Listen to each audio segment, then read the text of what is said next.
Compassion's Lullaby by Bethany Fortner.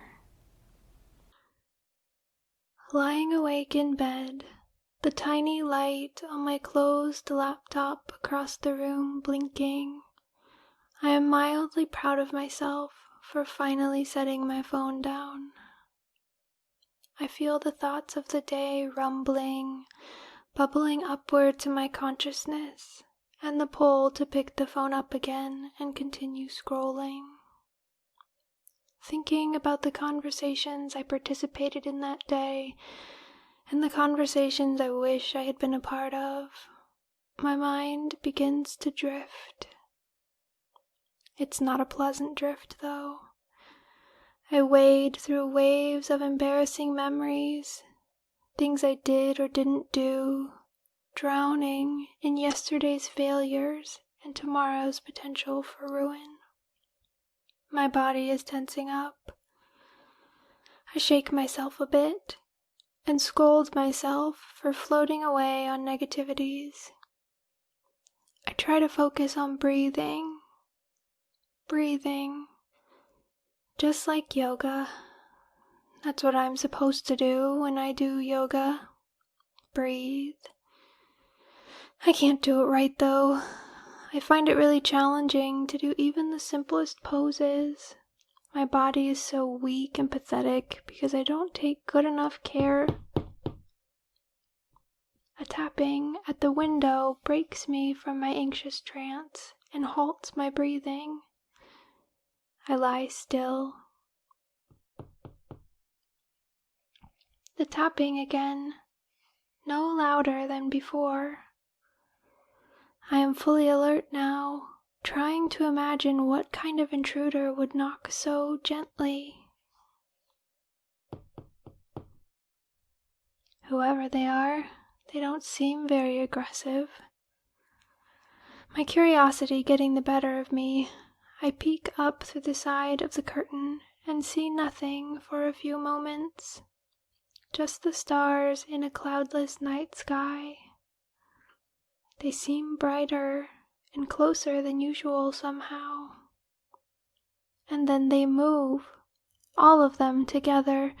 A figure of a woman made of stars, no, made of the night sky itself, extends her arm to tap with her galaxy-filled knuckles against my window. She turns her ethereal face to me, just as I realize I have drawn the curtain open in my surprise. The wildness and simultaneous kindness in her eyes is intoxicating.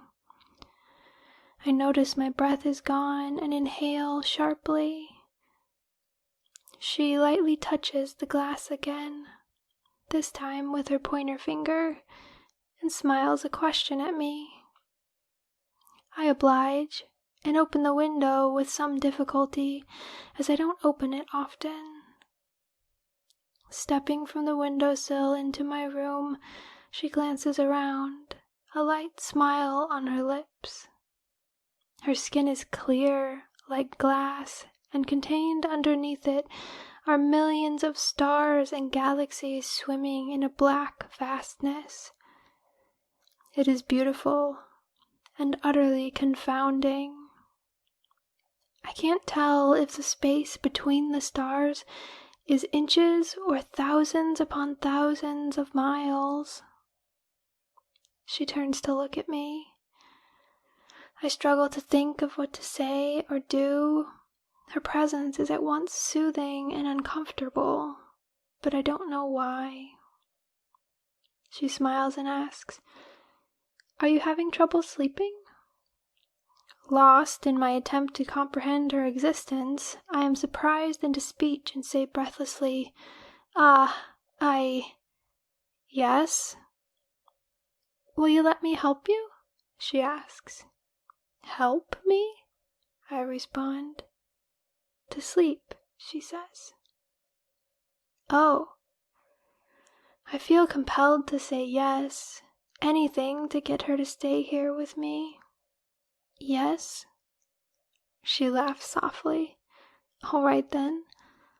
Do you mind if I lay down with you?" "Not at all. I respond more quickly than I intended. The calming aura surrounding her is like a balm for my anxious mind. I get into bed awkwardly, aware of her gaze, and pull my covers up beneath my chin. To my ears, the rustling of my sheets seems offensively loud. She lies down next to me, on top of my blankets that desperately need a wash, and gets comfortable. The light of the outside stars shining through the window onto her glass skin stretches and bends with her movement. We position ourselves on our sides, facing each other nearly nose to nose. She is so close.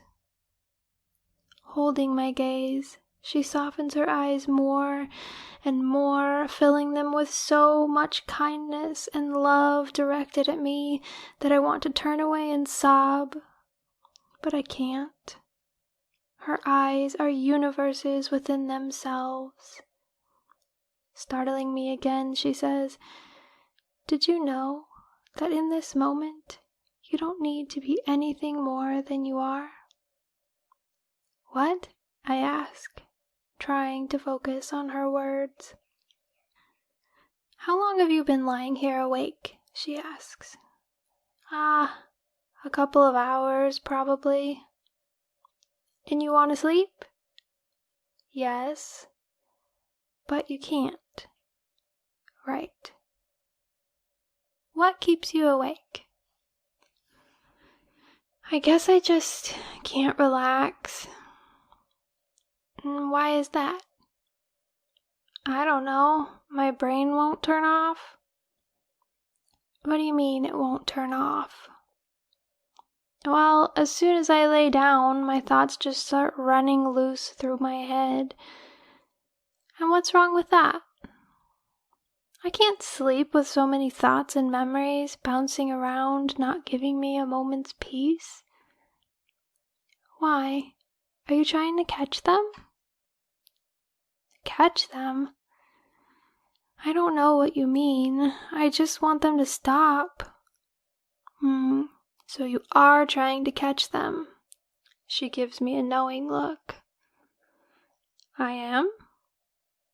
"Yes. How else would you stop them if they're bouncing around?" "Oh, I guess so."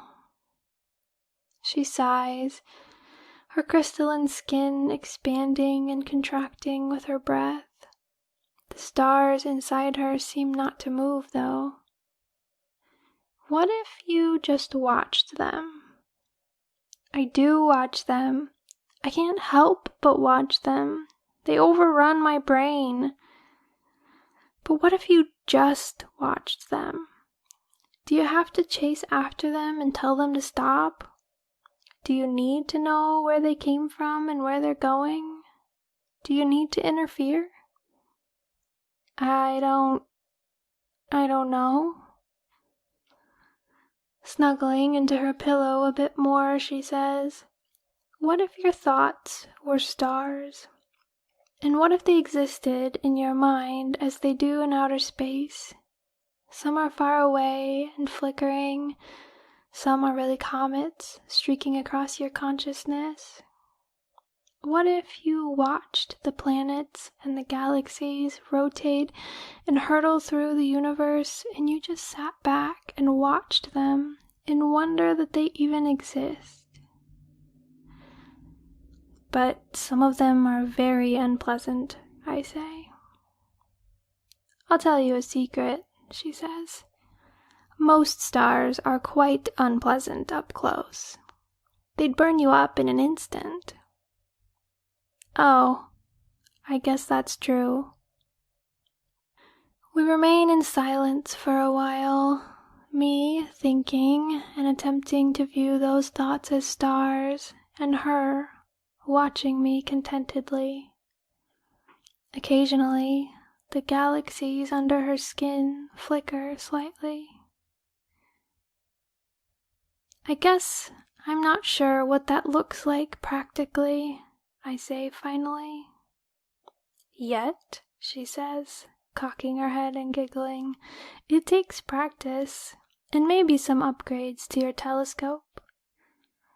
I laugh just a little and cautiously look into her eyes again. They're still fascinating and overflowing with compassion. She doesn't seem to mind the eye contact. That soothing combined with discomfort feeling overwhelms me again. Do I want her or do I want to be her? I don't know. She gently touches the furrow in my brow with her pointer finger. You expect so much from yourself. A pang of grief rips through my brooding thoughts like a torrential current. I want to cry again. I feel my eyes water a little. Have you ever wondered what it would feel like to expect nothing from others, she asks? To live in a way that makes sense for you, to do things that align with your values and not worry what others do or think, to be the answer to your own question? The tears well up, threatening to overflow. That's not possible. I need other people. I need friends, even though I don't have many right now. A steady stream seeps from the corner of my eyes. Of course you do. But do you need them to be exactly as you imagined them? Are the things you expect from them things that you actually need to receive from them? Where else would I get those things? From you. From me? I can barely take care of my basic needs, let alone be my own friend. So, you want other people to take responsibility for everything else for you, she says, a serious expression on her face. Well, no, not exactly. They expect so much of me, and I just want that same care back. You want to be loved and appreciated. I know. Isn't that just the most wonderful thing to be seen and known and liked for who you are? I assume it is. I don't have much experience with that, I say, bitterness in my voice. She reaches over and lays her hand on my cheek and touches her forehead to mine. The tears are falling freely onto my pillow now, and my lips are trembling. I say between sobs, I'm just so tired of trying to be there for others and no one being there for me. I know, she coos, pressing her forehead against mine a little more firmly and letting me cry. It's hard because you can't control anyone else, isn't it?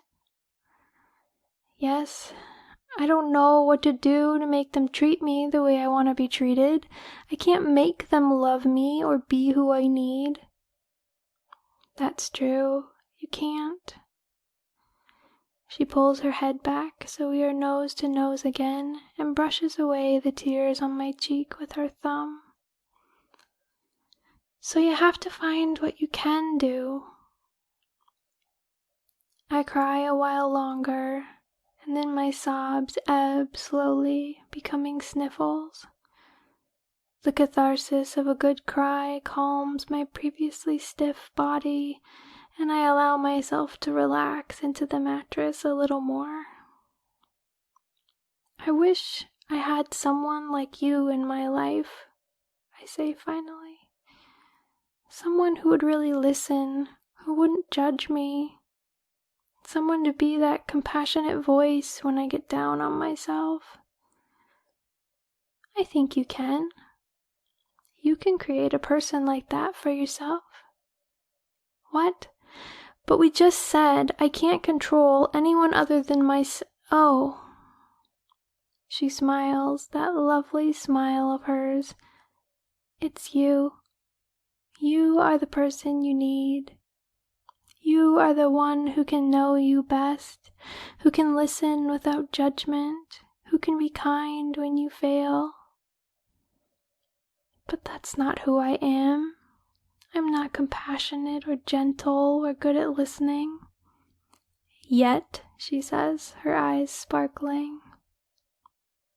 Yet, I say, after a moment in some type of agreement, feeling my eyelids getting heavy, exhausted from crying and a long day.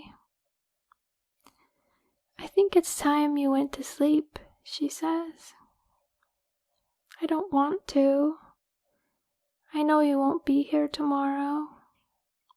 Giggling, she says, it's hardest to stay awake when you don't want to sleep, isn't it? Yeah, I guess that's true, I mumble, struggling to keep my eyes open, to see her gentle face a little while longer. She holds my gaze with that expression of unfathomable compassion she wears so well. When my eyelids become too heavy to resist, I feel the brush of her lips on my forehead, and then I drift away into a deep and dreamless sleep.